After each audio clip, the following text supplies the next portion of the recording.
Hey out there, this is Wake Angel 2001, and I decided that I'm going to do a bit of follow-up to the Sonic the Hedgehog movie because, well, everyone else seems to be doing it on YouTube, and it just feels weird that I'm not. Now, I'm not really going to talk about, like, the whole, oh god, they listened to the fans, and somehow it got into a, like, there's some kind of internet beef between it and Birds of Prey fans, like that completely threw me. Like how like apparently Sonic the Hedgehog is the new Joker, and that's unusual. But let's not get into details about that because there's already like 1,000 other videos on YouTube about it.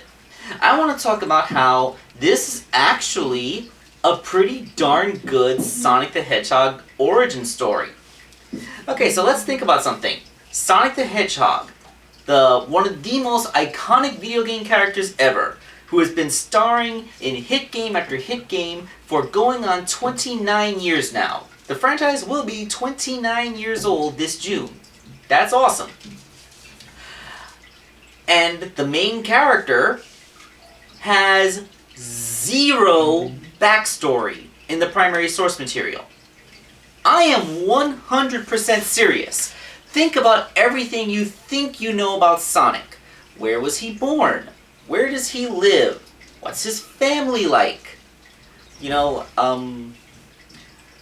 literally any of that. Any of his backstory. What were his formative years like?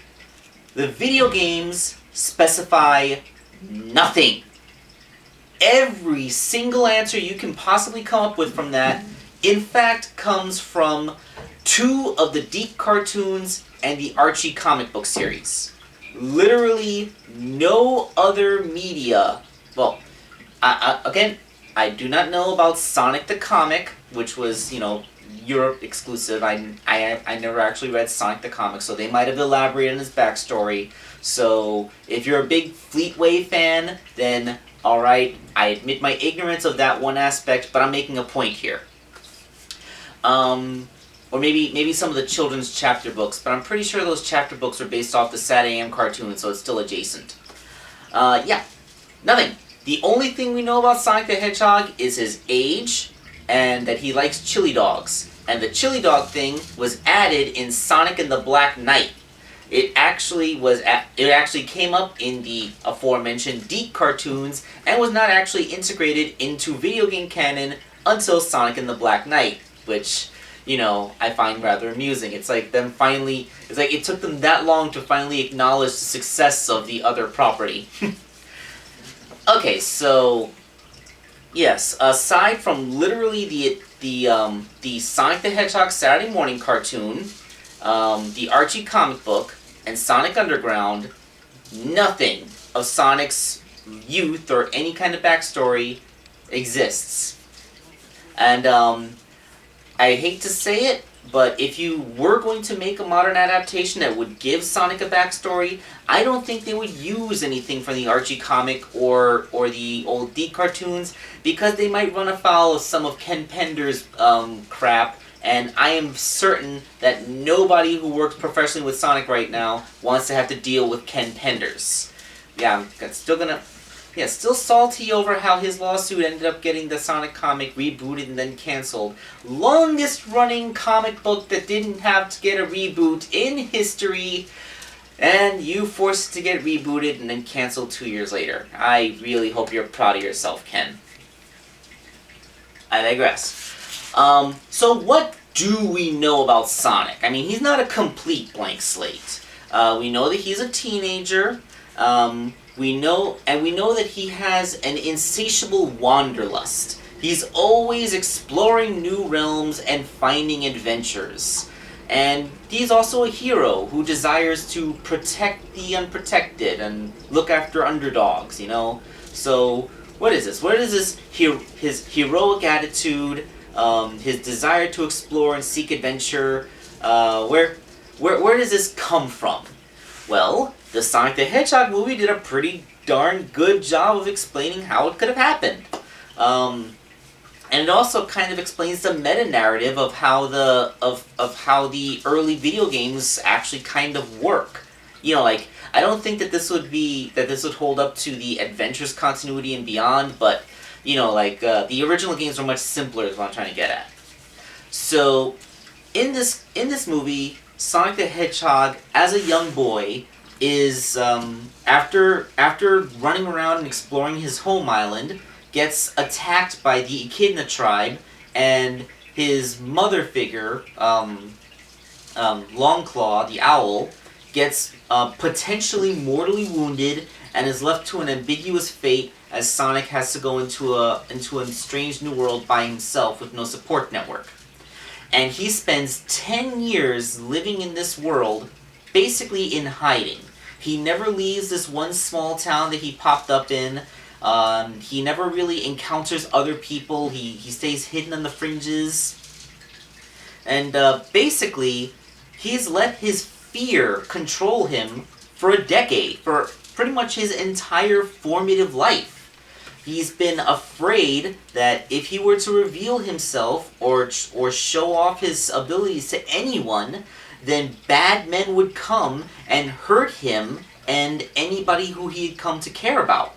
So, and over the course of this movie, we see Sonic overcome this fear as he learns how to use his abilities, and he decides, I am not going to let this fear control me, and I will protect those I will fight those who would threaten me and my friends, and I will protect my friends. So, just like this, it explains why Sonic has a heroic attitude, and since he spent the 10 years of his life living in this one small place, afraid to go anywhere, now that he's free and will protect himself and others, now he can go out and explore wherever he wants. So the wandering adventurer and the protector, that's perfectly explained, and they do so in this movie. And they even explain why Sonic seems to live in a mostly uninhabited world with ancient ruin-style places, but not much of a current population base. It's because apparently where Sonic's world is, people have these warp rings that can take them anywhere they want. So the world that he lives in probably has relics of civilizations that came and went through warp rings, and there's people that just people just come and go from this world all the time. So there's no, it's probably like a hub world that people just visit, but not a lot of people live on. And it would explain why Robotnik is apparently the only human for the longest time. Because Robotnik isn't from Sonic's world. Robotnik is from a different world, and he came to Sonic's world. Although they do slightly hint at this in the Sonic X anime. During the Sonic Adventure 2 arc, Eggman makes a reference to how the world where Chris Thorndike is from is the world that he was born in. So, like, they make a hint that he menaces Sonic's world, but he wasn't from there. And there's even a bit of an explanation as to why Robotnik puts animals in his robots. When I was a kid, I always thought that the animals inside the robots thing was as a cheap substitute for a CPU.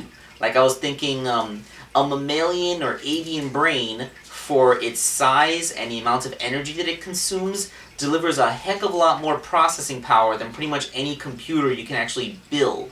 So I was kind of figuring that when he was putting the animals in the robots, like their brains were being hooked up and used against their will as the robots' processing units. This movie, on the other hand, has changed that theory. And we see Robotnik gets his hands on one of Sonic's quills and is able to use it as an infinite energy battery. So it could be that the energy that he's able to tap into from Sonic's quill is actually an innate energy source that all inhabitants of Sonic's world have. It's just that Sonic has a great deal more of it. That's probably where superpowers come in Sonic's world. So it could be that a random animal from Sonic's homeworld just has enough of this energy to, say, power a robot. But Sonic, he has the power to, like, run an empire. And this energy could also be expressed differently. Like, it could be why Tails has a second tail, or possibly even explain his super intelligence. It could explain Knuckles' superhuman strength, or Amy's ability to summon hammers out of nowhere. Like you now have an explanation for things where there was none before. We just accepted it because video game. So, yeah, like, isn't this amazing? Like, we actually have a somewhat coherent meta-narrative that explains the origin of Sonic the Hedgehog and how his world works, where there previously was none. Isn't that, like, awesome? That's amazing. I wonder if any of this will be elaborated on in the sequel. Because we all know there's going to be a Sonic the Hedgehog sequel. I mean, it's breaking box office records. The fans love it. I mean, everything is set to get the sequel now. So, yay. So yeah, this is just a brief little aside that I wanted to go through because I kind of figured that this is a really darn decent origin for Sonic the Hedgehog, which we never had before. And I think that that's pretty cool. This is Wake Angel 2001, signing off.